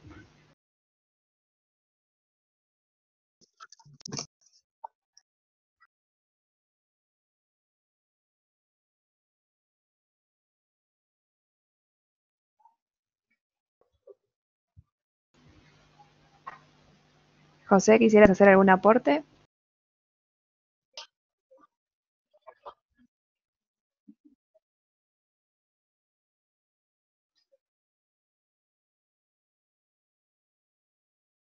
Hola, ¿me escuchan? ¿Se me escuchan? Sí, Hola. José, adelante. Sí, escuchamos. Perfecto. Hola, adelante. Ahí tuve unos detallitos con el audio, pero ya creo que ya está disponible. Muy bien. Bueno, rápidamente, en referente a lo que menciona, ¿no? Con anterioridad, pues yo al menos aquí en México, igual he tenido oportunidad de estar en varios congresos, al igual que la colega de Colombia, y precisamente una cuestión que me llama, digo, yo ya desde hace, llevo haciendo diferentes proyectos de gamificación y demás, y normalmente yo tuve la idea o pensé que al aplicar las en referente a los elementos de la gamificación o hacer una comparativa entre qué procedimiento les gustaba más a los alumnos, me llevé una sorpresa porque en posgrado, ya en lo que es a nivel maestría y a nivel licenciatura, la aceptación es mayor que en el nivel de media superior, bachillerato, ¿no? Lo conocemos aquí en México. Y sí, eso me llamó mucho la atención. Yo tuve una muestra como de 300 personas en bachillerato, que estaban divididos en 6 salones de 50 personas. Los grupos eran bastante numerosos. Y hubo tres grupos que el resultado, comparando el método convencional o el método ahora sí que tradicional, hasta cierto punto tradicionalista, centrado un poquito más en elementos de recepción, no tan centrado en el alumno, al menos en las ciencias sociales, hablo de historia universal e historia de México, que son asignaturas ahora sí que de tronco común aquí en el país a nivel medio superior y básico. Y hubo 3, o sea, la mitad de la muestra, o sea, en los 6 salones que se realizó esta parte, la mitad de los salones tuvo un 70% de preferencia hacia el método tradicional, porque sentían que los elementos del juego como que les distraían y no les permitía, o sea, tener un resultado favorable a la hora del estudio independiente, a diferencia de en el nivel superior, que tal vez el grado de compromiso con el aprendizaje o la codependencia docente, o sea, de la explicación del docente, ya es un poquito más lejana, ¿no? Al menos aquí en México. Eso fue algo que a mí me llamó mucho la atención, tomando en cuenta que el juego, pues para los niños y para la gente un poco más joven de edad, en la mayoría de los casos es un patrón familiar, ¿no? Entonces yo creo que esa parte sí, ese sería ahora sí que haciendo ahí en la pregunta que nos mencionaban. Y la segunda también es que, bueno, al menos aquí en México hay como que un desnivel, si lo queremos llamar así, entre la percepción del alumno y la percepción del papá, familia o la comunidad de padres que pues manda a los hijos a la escuela, y la percepción del modelo educativo que implementamos o lo que es la metodología del docente. Normalmente, pues en esa brecha generacional, como que muchas veces el papá proviene de un entorno educativo, un entorno de aprendizaje en donde el docente era el protagonista. Entonces, al hacer este cambio de manera abrupta, todavía existe, bueno, al menos aquí en México, digo, en mi experiencia, yo he dado clases desde secundaria hasta maestría, y sí existe esa demanda porque el docente explique, o sea, que el docente explique, que el docente escriba en la pizarra, que el docente utilice cuestionarios muy cerrados con respuestas específicas a preguntas específicas. Y hay me ha pasado, ¿no?, a lo largo de la práctica, que sí hay algunos casos que me han externado esto, de que no, que prefieren la clásica exposición con PowerPoint, donde el docente va diciendo los elementos y va hablando sobre esto, y pues ahora sí que en vez de que ellos realicen ese estudio independiente, ¿no? Esto también pasa al implementar el Flipped Classroom, de repente igual me ha pasado, y sí es algo que yo creo que va de la mano con lo cultural y más que nada el concepto de educación que tiene la sociedad y el concepto de educación que tienen los profesionales de la educación en la actualidad, ¿no? Y básicamente, pues esa era mi aportación. Muchísimas gracias por el espacio. Muchísimas gracias, José. Vemos que Roberto sigue con problemas de conexión, así que les vamos a dar la palabra a Yuselfi, que tenía la mano levantada. No sé si ella quería hacer algún aporte. Hola, sí. No sé si me alcanza. Sí. Bueno, lo que quería comentar referente a la pregunta que hizo el moderador, espero haber entendido la pregunta. Creo que hacía referencia a que si las herramientas TIC en educación realmente favorecían a un aprendizaje conductista o constructivista. Yo creo que no es tanto la herramienta, sí, sino la forma como se implementa esa herramienta. ¿Por qué? Porque nosotros fácilmente tuvimos también la experiencia en Colombia de tener clases remotas y utilizamos el computador, utilizamos Meet, utilizamos Moodle, ¿sí? Y nos tocaba en clases remotas, ¿sí? Manteníamos prácticamente el mismo modelo conductista, donde teníamos que nosotros presentar clases magistrales a un grupo de estudiantes. Sí hay interacción con el estudiante, claro que sí, pero pues la idea obviamente es que las TIC, sí, o las tecnologías de la información y la comunicación aplicadas o las estrategias de TIC aplicadas a la educación, digamos que el hecho no es utilizar herramientas digitales, sino estrategias pedagógicas con apoyo en las herramientas digitales. Entonces, sí puede ocurrir en que haya docentes que, a pesar de que tengan herramientas, digamos, digitales, manejen todavía un modelo conductista. Pero digamos que esas TIC también se pueden trabajar modelos constructivistas. Inclusive lo que yo quería, por ejemplo, hacer con el simulador de campo microscópico era precisamente eso. Mirar que, así como hablaba la ponente, referente a la invertida, que la virtualidad se dejaba pues para las temáticas que fueran un poco más autónomas, más de lectura, más de comprensión, y que la parte práctica fuera un poco de habilidades procedimentales. Lo que se quería, por ejemplo, con ese simulador que les mencioné, es que precisamente determinar si es posible que el estudiante pueda aprender desde la virtualidad precisamente esos elementos que se tenían para la presencialidad, como lo es el modelo de aula invertida, ¿sí? Entonces, sí se pudo lograr, como yo les comenté, los estudiantes aprendieron, sí se trabajó de la parte de cognitivismo, se generaron casos clínicos donde el estudiante tenía que analizar, poner en práctica lo que habían visto desde la teoría y ponerlo en práctica, aplicarlo dentro de los ejercicios, dentro del simulador, ¿no? Y por supuesto, demostrar también que aquellas habilidades o aquellos aprendizajes donde se tenía o se tiene todavía la percepción de que ese aprendizaje es exclusivo de la presencialidad, también se puede abordar desde la calidad con estrategias o con herramientas TIC.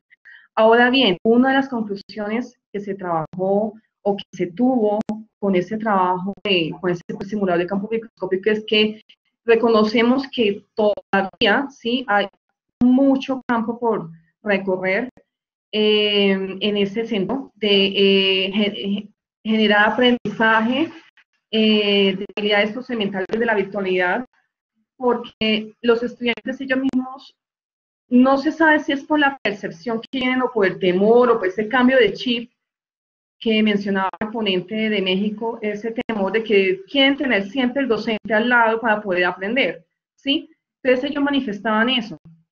A pesar de que ese simulador tenía un enfoque constructivista, en donde el estudiante de la práctica ponía en práctica, digámoslo así, lo que aprendió y lo trabajaba del simulador, él sentía que, o ellos sentían, que fue una de las cosas que manifestaron, sentían que necesitaban tener al docente al lado para resolver dudas, inquietudes todo el tiempo, ¿sí?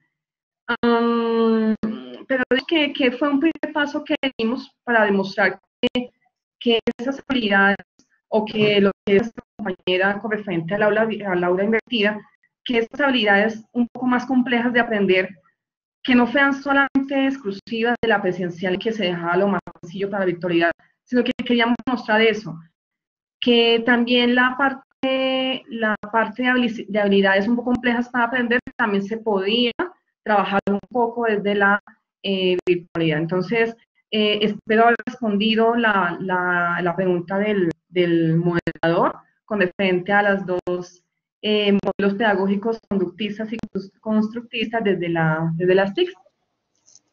Claro que sí, muchas gracias. Ahora vuelvo, y esta vez sin imagen, porque estoy también con baja señal.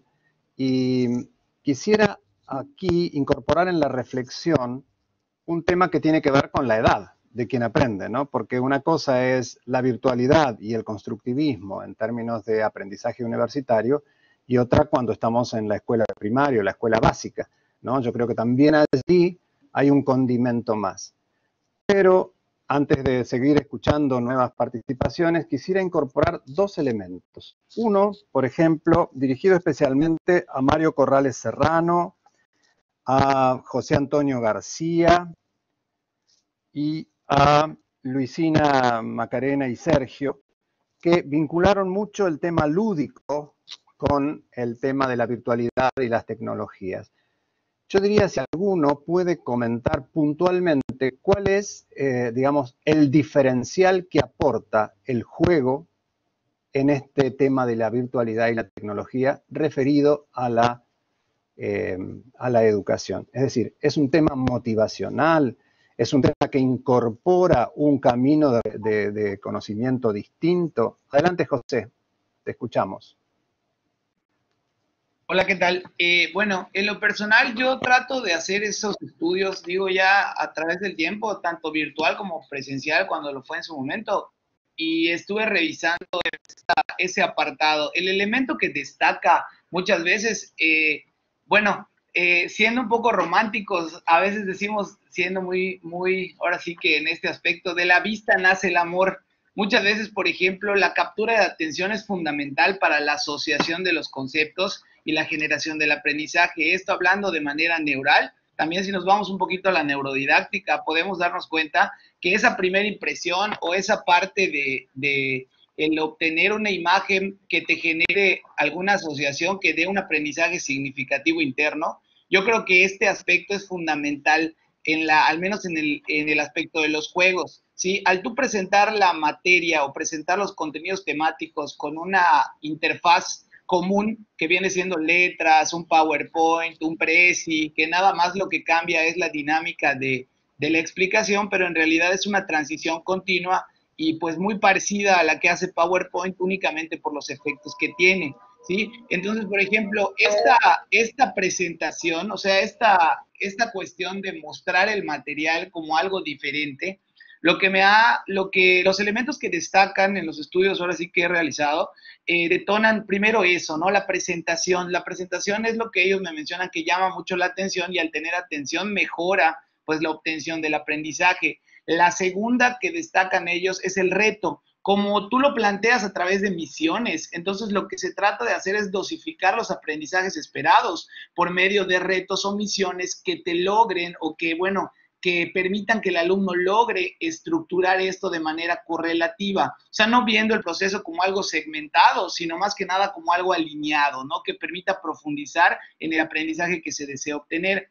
Y en una tercera, lo que ellos mencionan también es la parte de la narrativa. La narrativa es más que nada representar la historia o la trama del juego, que es lo que le da sentido a un sentido diferente a lo que es el proceso de enseñanza-aprendizaje, porque se vuelve algo más activo y como que ellos entran en esa dinámica, en la mayoría de los casos, entran en la dinámica ya del entorno lúdico, por así llamarle, o del entorno gamificado, en vez de tener un proceso un poquito más convencional, ¿no? Un proceso de que, sí, primero hago esta actividad, después hago la segunda, después realizo esta, y pues estos test a su vez generan, ahora sí que en los estudios el 98% de las muestras pues da esa motivación, ¿no? Y pues como mencionaron al inicio, si tú estás motivado, pues obviamente esto espera que tú tengas una reacción diferente hacia la aprendizaje. Al menos aquí en México, según las estadísticas, más del 70% de los alumnos que transitan por las instituciones, en este caso por la virtualidad educativa, presentan un aprendizaje visual o tienen esa tendencia a lo visual. Entonces, tomando en cuenta esto, yo creo que son esos 4 elementos. Ya para cerrar, retomo, la interfaz, lo que son los retos de manera constructiva para el aprendizaje, lo que es la narrativa que le da una dinámica diferente al proceso y por último la motivación que se obtiene por medio de la combinación de todo esto. No sé si respondí a la pregunta, más o menos gracias, esa sería mi participación. Sí, claro que sí, gracias José Antonio, le damos el espacio a Luisina. Adelante Luisina. Bueno, en mi caso, vuelvo a decir que soy docente de nivel inicial, entonces las edades van desde los 2 años hasta los 5, y bueno, el juego es la herramienta por excelencia que utilizamos en el nivel inicial para la realización de actividades. A través del juego los chicos van representando estados de ánimo, sus deseos, sus pensamientos que muchas veces no tienen lugar en el mundo de las palabras, es decir, muchas veces aún falta la expresión desde lo que es el lenguaje oral. Entonces, al hablar de educación y al hablar de juego, implica que tengan que los chicos pongan en juego sus conocimientos, también comiencen a interactuar, también implica lo emocional, cómo se sienten y ayuda también a la comunicación.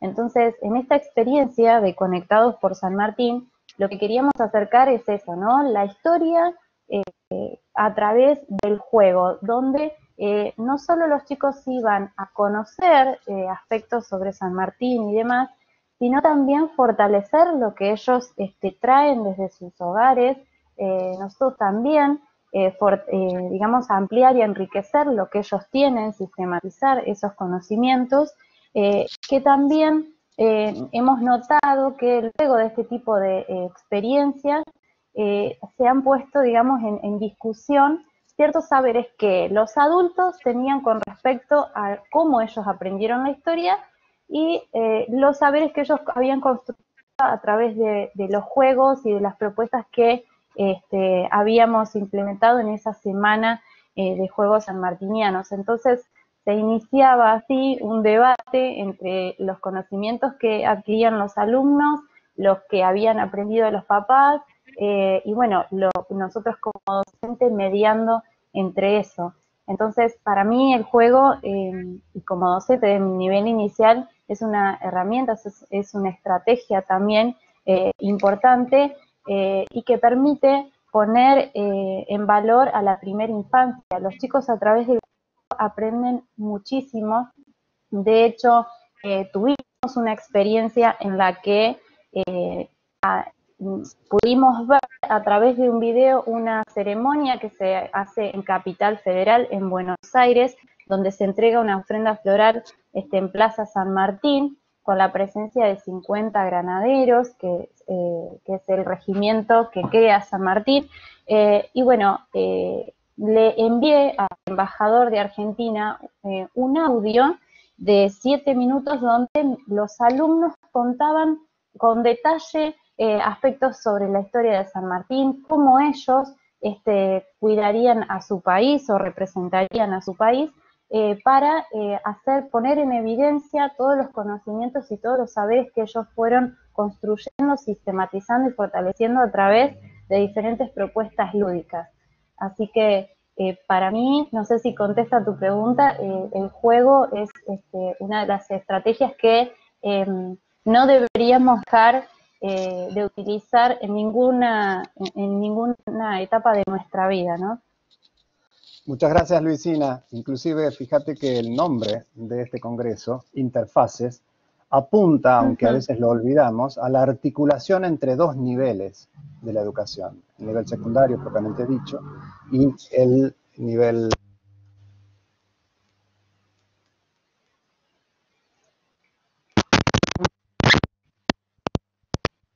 Roberto, ¿Me escuchan ahí? se cortó un poquito.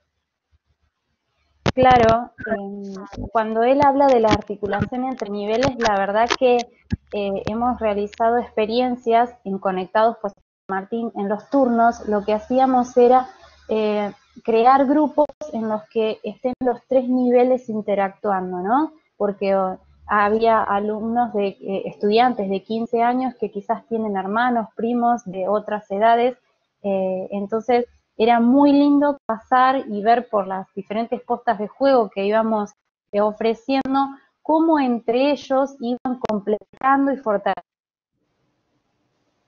Cada uno podía aportar en ese juego, en ese desafío que se proponía. Entonces teníamos ahí 4 niveles educativos. El nivel superior con las estudiantes del profesorado llevando a cabo la propuesta, los chicos de secundaria, de primaria y de inicial compartiendo en un mismo espacio desafíos y diferentes propuestas educativas. Bueno, muchísimas gracias. Espero que ahora sí me estén escuchando. ¿Es así, Alejandro? Ahora sí. Perfecto. Bueno, se ve que la última parte de la jornada no ha sido... Bill Gates no estaba con nosotros, falló. Y la conectividad estuvo bastante floja. Pero bueno, ya estamos terminando y les dejo como reflexión, porque me hubiera encantado poder responder. No podemos hablar de educación hoy si no hablamos también de posmodernidad, ¿no? Que a pesar de todo no sabemos que luego de la pandemia esta posmodernidad cambia de eje o concluye con una era, ¿no? Pero yo creo que hoy en día el conocimiento, la verdad misma, esta famosa llamada postverdad, tiene vinculación con el conocimiento propiamente dicho, con la razón, pero también con la emoción, ¿no?